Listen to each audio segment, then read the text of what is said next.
नमस्कार दोस्तों, stock specific analysis में आज बात करेंगे कंपनी का जिसका नाम है एल&टी टेक्नोलॉजी सर्विसेज लिमिटेड। अब क्या चल रहा है इसका मार्केट के अंदर, क्योंकि इसकी स्टॉक में बैक टू बैक ये देखने को मिल रहा है कि कुछ साल कुछ पीरियड के अंदर ये बैक टू बैक गिरता जा रहा है। किसी जमाने में स्टॉक्स इतना अच्छा परफॉर्मेंस करने वाला था, उसके बाद इसको देखें अभी रिसेंटली की बात करें जनवरी तक जो इसका परफॉर्मेंस लेवल रहा था काफी बेटर रहा था। जनवरी के बाद दोबारा इसने अभी अप्रैल में 8 तारीख तक का डेटा देखो तो काफी अच्छा परफॉर्मेंस लेवल रहा। इसके स्टॉक में ऐसा एकाएक गिरावट क्यों आ रही है? ऐसा क्या लग रहा है इस स्टॉक में जहां पे बैक टू बैक गिरावट देखने को मिल रही है? क्या ये शॉर्ट टर्म गिरावट है या कुछ लंबे चाल के लिए तैयार तैयार हो रहा है? हम जानने के प्रयास करते हैं। पहले फंडामेंटल्स में जानते हैं। अभी आज के ट्रेडिंग सेशन की बात कर लें तो नियर अबाउट द 1.5% के आसपास स्टॉक में गिरावट आई। नियर अबाउट करीब 4650 के आसपास 4640 पे स्टॉक की रेंज निकल के आती है। इसकी जो 52 वीक्स हाई और लो की बात करें, 52 वीक्स हाई की बात करें तो नियर 5900 के आसपास आती है, और 52 वीक्स लो की बात करें तो नियर अबाउट 3700 के आसपास आती है। तो इसके बेसिस पे देखेंगे तो स्टॉक में किस तरह से मोमेंटल है। अभी रिसेंटली इसमें यदि 40-4700 के आसपास का मोमेंटल चल रहा है तो ये एक साइड जो है साइड वाइज जो है इसका रिएक्शन किस रिएक्शन से है वो एक अंदाजा इससे निकलता है कि इसका एवरेज जो निकलता है दोनों की, जो 52 वीक्स हाई और लो की, उस 52 वीक्स हाई और लो को एवरेज निकालने के बाद जो वैल्यूएशन निकलती है उसके एक बॉर्डर लाइन के ऊपर यदि ट्रेंड कर रहा है तो ये अंदाजा लगाया जा सकता है जब इसका ट्रेंड थोड़ा सा ऊपर साइड के लिए तैयार है। अदरवाइज मार्केट इसका नीचे की तरफ जा सकती है, और नीचे के बाद क्या होता है आप जानते हैं अच्छे से। हम इसका फंडामेंटल्स में सबसे पहले बात करेंगे, क्योंकि रिजल्ट की पार्ट में कुछ पार्ट और मैं सामने स्टार्ट में रखूं तो इसमें जो चार्ट निकल के आती है इस कंपनी का, तो एक साल में चार्ट में ऐसा कहीं ऐसा बड़ा इफेक्टेड नहीं लगता जहां पे स्टॉक ने बड़ी सी गिरावट दर्ज की हो पूरे साल के दौरान। और ऐसा भी नहीं लगता कि 52 जो लो थी वो रिसेंटली इसने ब्रेकआउट किया हो, ऐसा भी नहीं दिखता है। इसको 5 दिन के चार्ट में देखें तो 5 दिन के चार्ट में ये लगता है, जो 5 दिन के चार्ट इसको यदि मैं थोड़ा सा टाइम लग रहा है इसको रन करने में, मैं थोड़ा सा इसको दोबारा क्लिक ऑन करता हूँ। कई बार इंटरनेट की वजह से इसका जो सिस्टम्स हैं वो स्लो रहते हैं, और इसकी वजह से देखो यदि एक दिन के चार्ट में तो गिरावट देखने को मिली, और बैक टू बैक इसमें कभी जंप नहीं मिला। यहाँ पे जो बिकवाली का दौर था काफ़ी ज़्यादा चल रहा था, और यहाँ पे वॉल्यूम देखो तो वॉल्यूम काफ़ी नहीं है। यहाँ पे नंबर ऑफ ट्रेड जो है वो 8, 10, 12, 15, 20, वॉल्यूम अब जो है कई बार 7, 19, 20। यहाँ पे देखेंगे तो वॉल्यूम ऑफ ट्रेड कितने पे 1000 वॉल्यूम ऑफ ट्रेड निकल के आती है। इसका जो डेटा है निकल के उसमें दूसरी चीज देखें जो कि 5 दिन के चार्ट दर्शाती है। 5 दिन के चार्ट में ये देखने को मिलती है जो स्टॉक ने जो गिरावट दर्ज की थी अभी 26 अप्रैल के बाद, वो एक गिरावट थी करीब 5100 के आसपास से। जब गिरा स्टॉक्स तो करीब 4700 पे आ गया, और बड़ी लंबी गिरावट दर्ज की स्टॉक्स में। ऐसा क्यों हुआ था ये हम उस डेट का डेटा देखेंगे, 26 अप्रैल का डेटा, इस डेटा में क्या कहती है, और इसका रिजल्ट का पार्ट का डेटा भी देखेंगे। एक महीने के चार्ट में केवल वहीं पे ज़्यादा गिरावट देखने को मिली है जो कि 26 अप्रैल के बाद का डेटा निकल के आता है।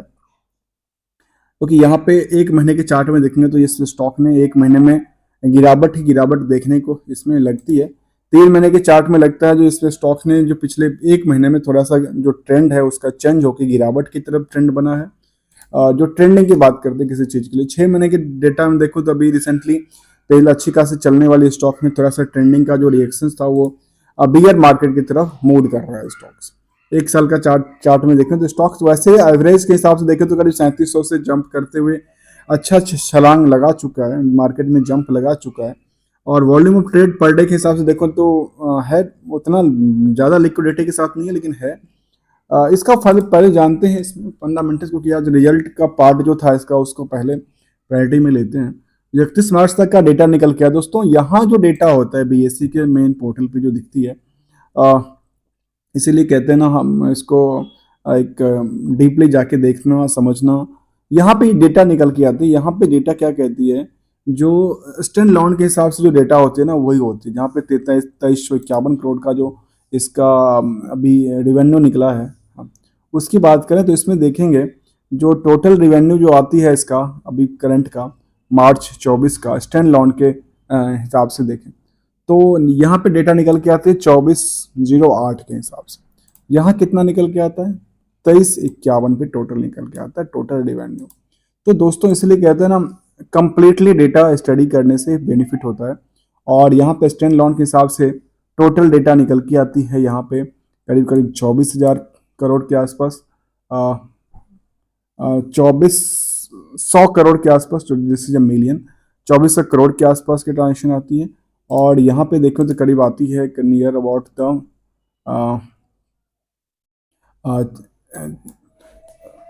2351 करोड़ के आसपास का।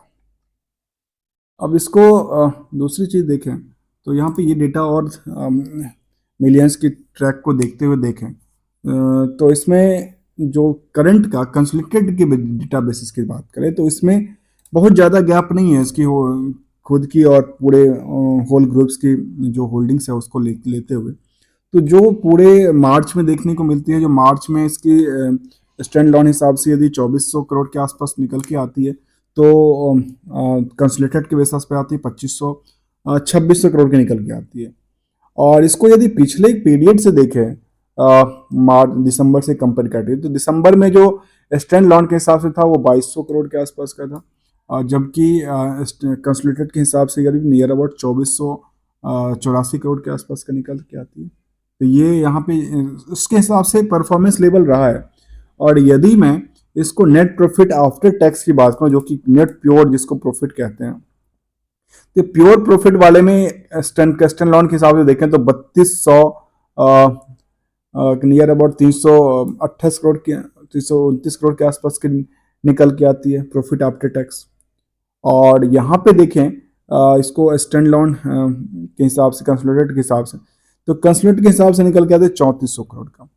तो ऐसा नहीं दिखता जो कंपनी ने बैक टू बैक कुछ नुकसान लिया हो। यदि इसको कंसोलिडेटेड डेटा बेसिस पे देखें तो पिछले एक पीरियड में करीब 335 करोड़ 36 करोड़ के आसपास था, वो थोड़ा सा डिफिसिट हुआ और डिफिसिट नहीं थोड़ा सा इंक्रीज किया, 36 के बदले 341 करोड़ पे जाके स्टेबल हुआ है। तो ये भी इस कंसोलिडेटेड के हिसाब से परफॉर्मेंस ठीक लग रहा है।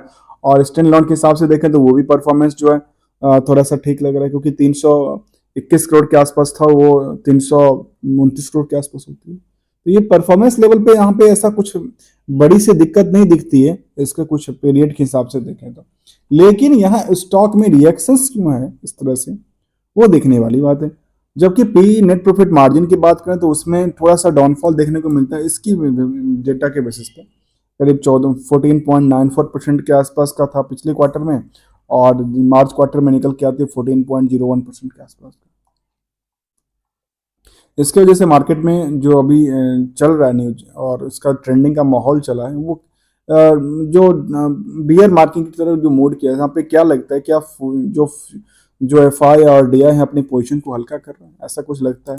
तो पोजीशन की बात करें तो उसमें देखने को ये आती है जो शेयर होल्डिंग जो पैटर्न है उसमें नियर अबाउट 74% के आसपास की पोजीशन प्रमोटर के पास खुद है, और पब्लिक के पास जो पोजीशन है वही करीब 26% के आसपास की पोजीशन है इनके पास।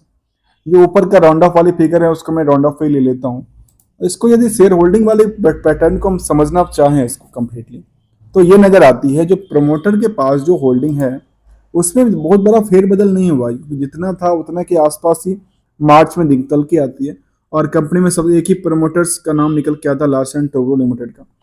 दूसरा जो इसकी मेन होल्डिंग कंपनी जो इस कंपनी की जो होल्डिंग कंपनी है उसका नाम निकल के आता है, और ये भी काफ़ी सारी कंपनी का होल्डिंग कंपनी होगी, तो होल्डिंग टू होल्डिंग बैक चलती रहती है। इसमें एफआई की बात करें तो एफआई ने यहाँ पोजीशन में भी कुछ फेरबदल नहीं किया। यदि मार्केट इतना रिएक्टिव हो रहा है तो यहाँ एफआई ने भी अपने पोजीशन में कुछ फेरबदल नहीं किया, जहाँ था वही पे स्टेबिलिटी है। जहाँ तक डीआई की बात कर रहा हूँ तो डीआई ने यहाँ पे पोजीशन को थोड़ा सा बिल्डअप किया, नियर अबाउट द ये मान के चले जो 0.70% के आसपास का उसने जंप किया, डीआई ने अपनी पोजीशन को इनबिल्ड किया। तो इसमें देखें तो सबसे बड़े कुछ नाम निकल के आए, तो इसमें बड़ी नाम एलआईसी का नाम निकल के आता है जिसमें 6.64% के आसपास इसकी पोजीशंस है। दूसरा कोई बड़ा नाम निकल के नहीं आता जिसमें 1% से ज़्यादा की पोजीशन है। हाँ, ढेर सारे कंपनियां होंगी जो कि थोड़ा पोजीशन में अपनी स्टेबिलिटी बना के रखी हुई है कंपनी में। पब्लिक की बात करें तो पब्लिक के पास भी बड़ा पोजीशन चेंज नहीं हुआ, थोड़ा सा पोजीशन जरा बिल्डअप हुआ है, क्योंकि वो जो एफआई ने यहाँ पे हल्की सी पोजीशन हल्का किया था, वो पोजीशन क्या हुआ, पब्लिक के पास शिफ्ट किया, क्योंकि कंप्लीटली डीआई के पास शिफ्ट नहीं होता, पब्लिक के पास थोड़ा सा शिफ्ट कर दिया। जबकि किसी टाइम में इसके पास जब पोजीशंस को देखें तो क्या हुआ, जो पब्लिक के पास पोजीशन किसी टाइम में हुआ करता था करीब 11% 15% के आसपास, और एफ आई भी काफ़ी बुलिश रिएक्शन में था, वो अभी रिसेंटली थोड़ा सा जब एफ आई ने इसको पोजीशन को हल्का किया होगा तो मार्केट का जो रिएक्शन था वो कुछ और हो गया। तो इसमें रियल डेटा वैसे तो ये निकल के आता है जो कि पब्लिश हो चुका है, 25 तारीख को रियल डिस्क आया था। अब इसमें दूसरी बात निकल के आती है एनालिसिस वाले पार्ट में, जो हम रियल की पार्ट देख रहे थे, जो रियल की पार्ट को हम दोबारा जानने की 26 तारीख का डेटा को देखें यहाँ पे, तो 25 तारीख को एक इनके पास मीडिया रिलीज आई थी, तो हम उस पर थोड़ा फोकस करते हैं, क्योंकि वहाँ पे कुछ रिजल्ट का पार्ट हुआ है, क्योंकि 26 तारीख को मार्केट ने रिएक्शंस किया है, इसलिए जो लेटेस्ट अपडेट होता है वो भी हम लास्ट वाले चेक करने का प्रयास करते हैं। कहती है प्रेस रिलीज क्यों था, प्रेस रिलीज जो 25 तारीख, क्योंकि 26 तारीख को मार्केट इसका देखेंगे तो मार्केट गिरा था, मैं इसको टेक्निकली देखूं इसको, जब गिरने वाले सिचुएशन में, तो मार्केट कब गिरी थी, मार्केट यहाँ पे किस डेट को, नियर अबाउट द 8 मार्च 8 अप्रैल तक अच्छा खासा मार्केट था, उसके बाद गिरना चालू हुआ। तो 8 अप्रैल के बाद ऐसा क्या चला मार्केट में जो कि मार्केट इसके ऊपर रिएक्शन हो गया। अब यहाँ पे एक प्रेस रिलीज की बात करूँ 25 तारीख के आसपास, जब उसके पास जो सेल्फ एक्सप्लेनेटरी जो था, इसमें स्टूडेंट रिकन्सलेशन किया था, इसमें ऐसा कुछ बड़ी नाम mobility segment of the all, ये कुछ मोबिलिटी सेगमेंट में automotive commercial vehicle and aerospace vehicle vehicle sustainability will the copper and industrial mechanic building technology वाले में कुछ न्यू जनरेशन के हिसाब से काम करने की अभी चाह रहा है, जिसमें कि कुछ ऐसा है जो कि building electronic powers F M C G and oil and gas, the hitech segment will include meditech, इसमें मेडिटेक भी होगा, ये कुछ न्यू सर्विसेज में ऐड करेंगे, जिसमें कुछ कंज्यूमर को electronics hyperscalers and next gen commercial vehicles की तरफ इसका मूवमेंट हो सकता है। तो ये इसका एक नया, और साथ में देखो इसका A I and software defined everything, A I base पे भी काम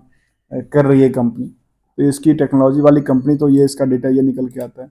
जो दूसरी मैं बात कर रहा हूँ, ये 8 तारीख की बात कर रहा हूँ, तो 8 तारीख को ऐसा क्या हुआ जो कंपनी का रिएक्शंस काफ़ी निगेटिव चला गया।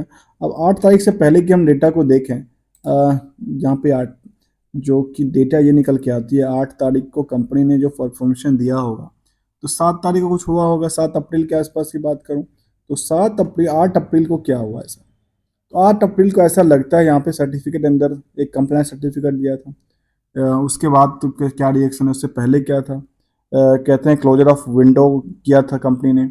2 तारीख को क्या डेटा निकल के आई थी, जो डेटा निकल के ये आई थी, जो technology has inform the BSE about the closure of trading के बाद कुछ ऐसा, technology service the board meetings intimations जो था वो एक इन्फॉर्मेशन आया था। तो ऐसा 8 तारीख को क्या ऐसा हुआ, तो 2 तारीख के डेटा ऐसा निकल के आती है, इसमें 8 तारीख का देखूँ तो 8 तारीख में केवल कंप्लायंस सर्टिफिकेट की बात करता है, वो भी 5 बजे के बाद आता है। तो यहाँ पे स्टॉक मार्केट में जो रिएक्शंस हुआ वो तो जल्दी हो गया, इसको देखें जब गिरावट आई थी तो 9 तारीख को गिरावट आ गई। अब कंप्लायंस सर्टिफिकेट में ऐसा क्या डेटा था जिसके बेसिस पे इसमें गिरावट आई, कुछ ऐसा अपडेट हो, तो मैं इसको कंप्लायंस सर्टिफिकेट को जरा ओपन करूँ और इसको स्टडी करने का प्रयास करूँ, ऐसा क्या बड़ी इन्फॉर्मेशन थी जिसकी वजह से मार्केट में जो है रिएक्शंस निगेटिव हो जाती है। तो इसका आरटीए जो है केफिन टेक्नोलॉजी लिमिटेड है इस कंपनी का, और इसमें क्या निकल के आती है, केफिन ने कुछ इन्फॉर्मेशन इस तरह का दिया है क्या, वो कहते हैं we are registered as registrar the share transfer depository, ऐसा इसमें तो कुछ नहीं लिखा नहीं है, इसके सर्टिफिकेट के हिसाब से देखूँ तो सेंट्रल डिपॉजिटरी सर्विस सर्टिफिकेट एक दिया है इसने, ऐसा कुछ इन्फॉर्मेशन तो यहाँ नहीं लिखा, केवल रेगुलेशन रूल्स के हिसाब से उसने दे दिया, अपना ऑब्जर्वेशन नहीं दिया, तब क्या हो गया। तो ये छोटी सी एक मार्केट में जो है रिएक्शंस था, और रिएक्शंस ऐसा रहा जिसके बाद मार्केट में गिरना चालू हुआ। तो हम इसमें अब लास्ट देखना चाहते हैं क्या जो साल का रिएक्शंस रहा है कंपनी का वो किस लेवल पे रहा। अब कंपनी 5 साल पहले लिस्टिंग हुई थी और लिस्टिंग के बाद कंपनी का ओवरऑल ग्रोथ देखें दोस्तों, ये जो लिस्टिंग की ग्रोथ है, ये जब से लिस्टिंग हुई उसके बाद की बात कर रहा हूँ, क्योंकि ये पीक पीरियड का होता है, सर्टेन पीरियड के लिए होता है। तो आज से लेकर 5 साल पहले तक की सेम डेट के आसपास का जो होता है, उसमें उस टाइम पे यदि मार्केट बुलिश था, आज के टाइम में बेरिंग है, तो आपके पास परसेंटेज क्या होंगे, कम निकल के आएंगे। यदि उस टाइम पे मार्केट बेरिंग था, आज के मार्केट ट्रेडिंग में आज के अभी मार्केट चढ़ा हुआ था, तो उसकी बेसिस पे क्या होगा, परसेंटेज हाई दिखेगा। तो 5 साल में 167% का जंप करता है, 3 साल में करीब 70% जंप करता है। स्टॉक में 2 साल में करीब 13-14% जंप करता है, 1 साल में करीब 22% के आसपास जंप करता है, 6 महीने में 11% जंप करता है। उसके बाद थोड़ी सी इसमें जो गिरावट दर्ज करना स्टार्ट किया, वो बैक टू बैक इसमें ट्रेंड ऐसा बन रहा है कि यहाँ पे गिरावट ही गिरावट ही देखने को मिलती है। जैसे कि 3 महीने के देखें तो करीब 15% ज्यादा गिर गया, 1 महीने में 15% ज्यादा गिरा हुआ है, 2 सप्ताह में 15-12% के आसपास गिरा है, 1 सप्ताह में करीब 11% गिरा। जबकि इसको यदि सेंसेक्स से देखें, कंपेयर करें, तो सेंसेक्स में से कभी गिरावट नहीं देखने को मिली है। सेंसेक्स के परफॉर्मेंस लेवल से इसके इंडिविजुअल को कंपेयर करें तो परफॉर्मेंस लेवल उस लेवल पे कंप्लीट नहीं कर पाता है। इसको यदि बेसिक टेक्नोलॉजी सेक्टर में देखो तो टेक्नोलॉजी सेक्टर में काफ़ी गिरावट आई थी।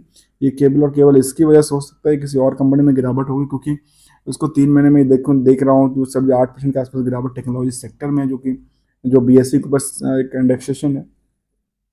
तो सेक्टर वाइज देखें तो सेक्टर वाइज भी इसमें 5% के आसपास गिरावट YTD के हिसाब से था। उसको 3 महीने के हिसाब से देखें तो करीब 8% गिरावट थी, और सप्ताह उससे पहले भी थोड़ा बहुत गिरावट है, लेकिन यहाँ पे गिरावट काफ़ी ज़्यादा है। और ये स्टॉक की जो रेट है काफ़ी बड़ा रेट है, इसलिए इसकी गिरावट की वजह से जो बाकी स्टॉक्स की जो परफॉर्मेंस लेवल है उसको भी इफेक्टेड करता है चीज़ों को। तो ये हमने स्टडी किया शॉर्ट में, जो कि ऑडिटेड फाइनेंशियल जो रिजल्ट था मार्च क्वार्टर का, उसको स्टैंड लॉन भी और कंसोलिडेटेड डेटा को बेस लेते हुए हमने कंपेयर किया।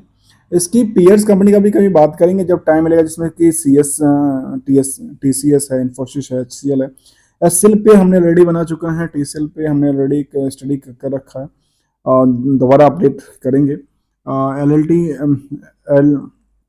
एंटी मॉनिटरी की बात करेंगे, फिर टेक महिंद्रा पर हमने ऑलरेडी काम किया हुआ है, स्टडी किया हुआ है। और एक नाम निकल के आता है जो कि परसिस्टेंस सिस्टम्स करके आती है। इन सभी कंपनियों में L&T टेक्नोलॉजी, इन सभी कंपनियों में यदि पी रेशियो देखें तो पी रेशियो सबसे ज़्यादा निकल के आती है, वो निकल के आती है टेक महिंद्रा का, जो कि 52% के आसपास किया।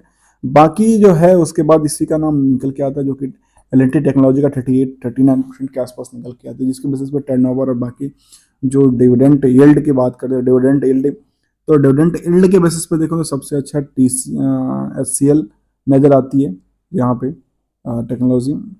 तो दोस्तों, वीडियो अच्छा लग रहा है तो लाइक शेयर सब्सक्राइब करना ना भूलेगा, क्योंकि आज हम बात कर रहे थे L&T टेक्नोलॉजी सिस्टम के ऊपर, जिनकी वेबसाइट्स पे हमने देखा कोलैबोरेशन विद इंटेल के साथ भी या कोलैबोरेशन चल रहा है। और बाकी AI बेस तो काफ़ी काम करते हैं कंपनी आजकल, सब कुछ AI बेस ही बनाते जा रहे हैं, सब कुछ AI बेस ही चलता रहेगा तो आगे इंडिविजुअल का क्या होगा, एक आम इंसान का क्या होगा, आप समझ सकते हैं। एक हमने छोटा सा कमेंट लिया इसका। Thank you so much for joining hair.